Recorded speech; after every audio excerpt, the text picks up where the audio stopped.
The actions that support your goals, that support where you want to be in 6 months, those matter. Because without those actions, you end up reacting to whatever comes your way instead of building something intentionally.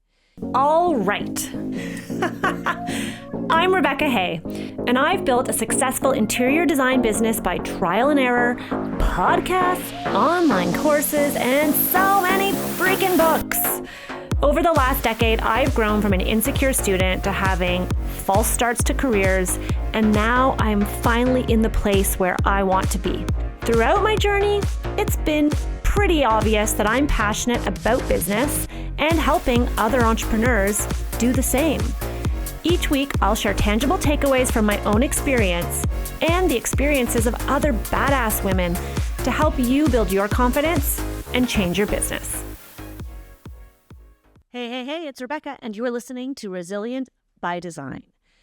So today I want to ask you something that's going to get you thinking, and it might feel a little bit uncomfortable, but I also hope that it's very clarifying. It is currently Q2, the second quarter of the calendar year. So where's your business going to be in 6 months? Not where you hope it'll be, not where you want it to be, but where is it actually headed? Based on what you are doing right now. Because here's something I wish that someone had really sat me down and explained to me in the very early years of my business. What you're experiencing today is a result of what you did 3 to 6 months ago. The projects on your plate, the leads that are coming in or not coming in, the type of clients that you're attracting, even your revenue. That didn't happen overnight. That is a lagging indicator. And what you're doing right now, today, this week, this month, is quietly shaping your next season. So let's zoom out for just a second. If your calendar feels full right now, and trust me, I know the feeling, overwhelm, it's because, and truthfully, guys, I self-reflect on this one a lot. At some point, you were visible. You were consistent. You had a whole bunch of ideas. You were putting yourself out there. If things feel slow, it's not random.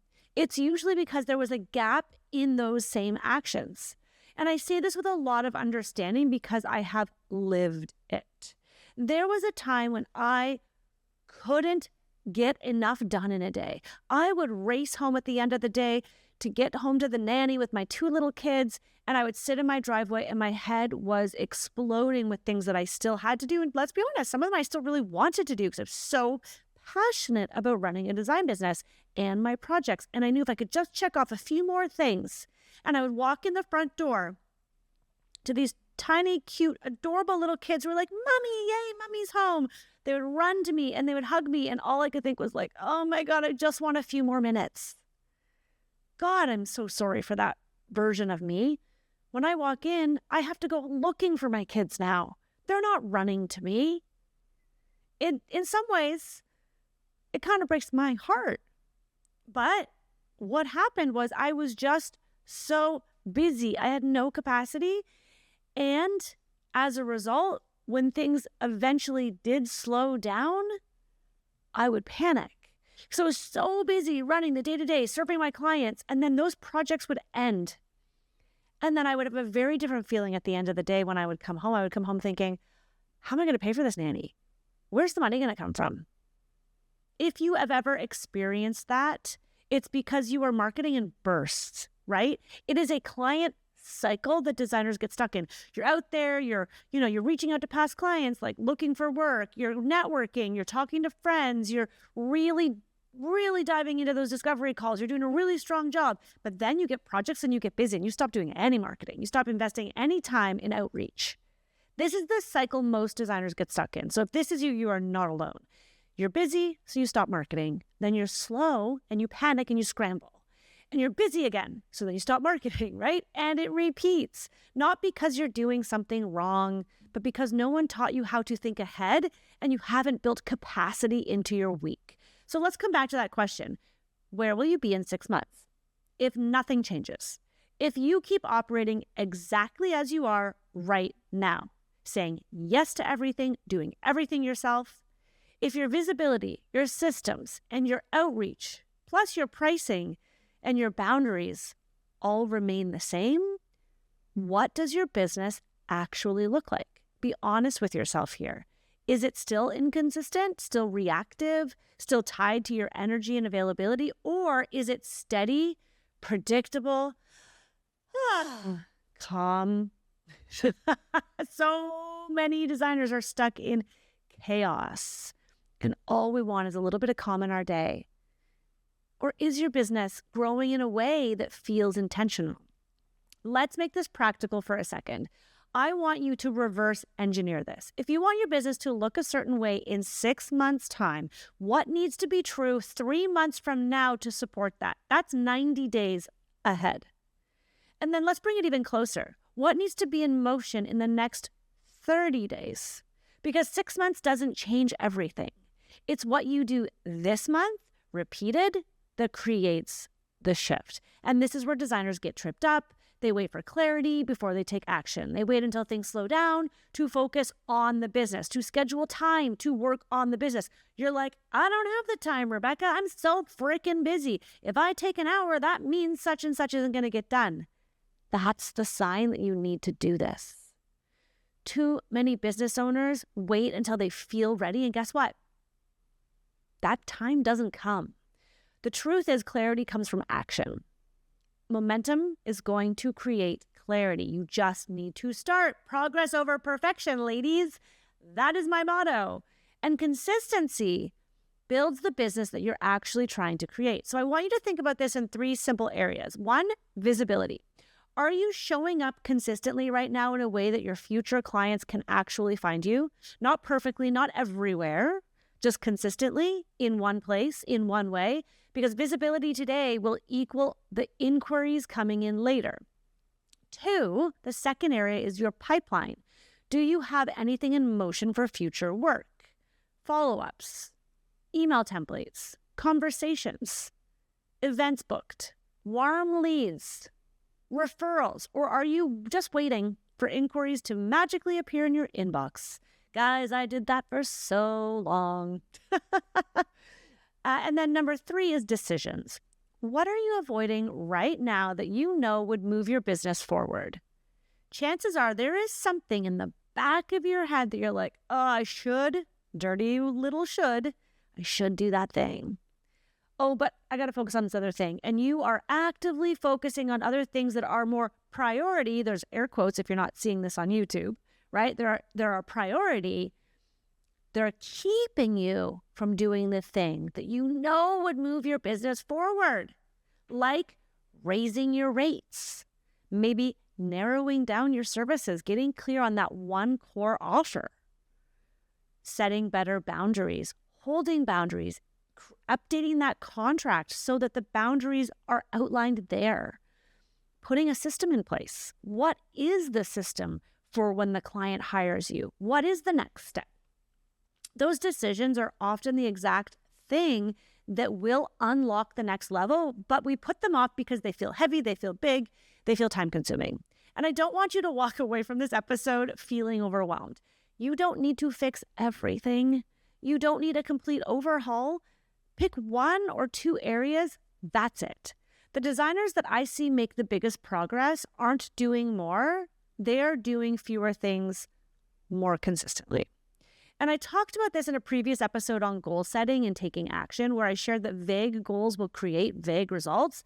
So if you say, I want more clients, what? That's so wishy-washy and vague. Or I want to make more money. That's not enough. What's more? Is it $10,000? Is it $300,000?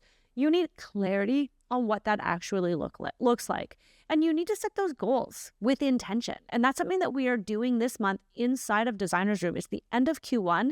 We are getting clarity on our goals so that we can set them with intention. And then I'm going to circle back with all of those Designer's Room members next quarter. And we're going to check in and say, have you made movement? What actions have you taken? That's accountability. You need to set intentions and get consistent with doing this and spending time working on your business. The actions that support your goals, that support where you want to be in 6 months, those matter. Because without those actions, you end up reacting to whatever comes your way instead of building something intentionally. If you want to listen to our past goal setting episodes, you can check out the show notes. We are going to link them. There's a few I want to mention. So if you are interested in goal setting, go to episode 88. It's called Back to Basics, Let's Set Some Goals. Then there's also episode 200, where I talk about a hack that I use to fast track your goals. And then, of course, there's episode 261, my 7-step framework to accomplishing your goals. Guys, I talk about goals a lot. Why? Because I think it's important to have an idea of where you want to go so that the universe, at the very least, can help put opportunities in front of you to get you there, but also so that you can build intentionally and put in those daily actions or weekly actions to get you there. And here's the part that I really want to land. Your business is not built in the moments when things feel urgent. If things feel urgent, there's anxiety around it. Like I'm moving my hands in the air, like that feeling of frantic frenzy. That's not when the business foundations are being built. That is just survival mode. A really strong business, a successful, profitable business is built in those quiet, consistent actions that don't feel urgent at all. In fact, it's often built in the things that you feel like you could push off. It could be that email you send, the post that you share, that follow-up call that you make, or that system that you implement and refine. Those are the things shaping your future business. And so here's a quick gut check for you. If your next 6 months looked exactly like your previous 6 months, would you be happy with that? And some of you might say yes, and that is freaking awesome. But I know that many of you will say no. God, I wish something could change. But wishing and hoping, it's not enough. Because if the answer is no, your next 6 months, you really would not be happy if they were the same as the last 6. The good news is you can change that. Something in your today, though, in your this week has to change. What is it? Not everything, just something. And probably deep down instinctively, you know what that is. Because this isn't about doing more, it's about doing the right things consistently long enough to see the result. And that is exactly the kind of work that we do inside Designer's Room. Not just big ideas or quick wins, but real conversations around where your business is right now. What are the challenges you're facing? And where do you actually want it to go?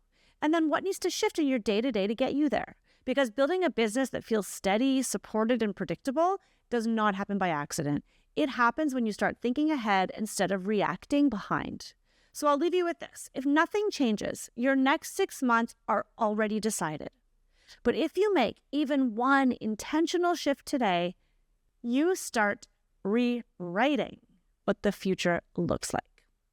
All right, that is it for today. I hope this episode gave you a little kick in the butt. Every one of us needs that from now and then. And let me know, what are you going to do differently in the next 6 months to get a different result? All right. Thanks for listening. I'll see you soon.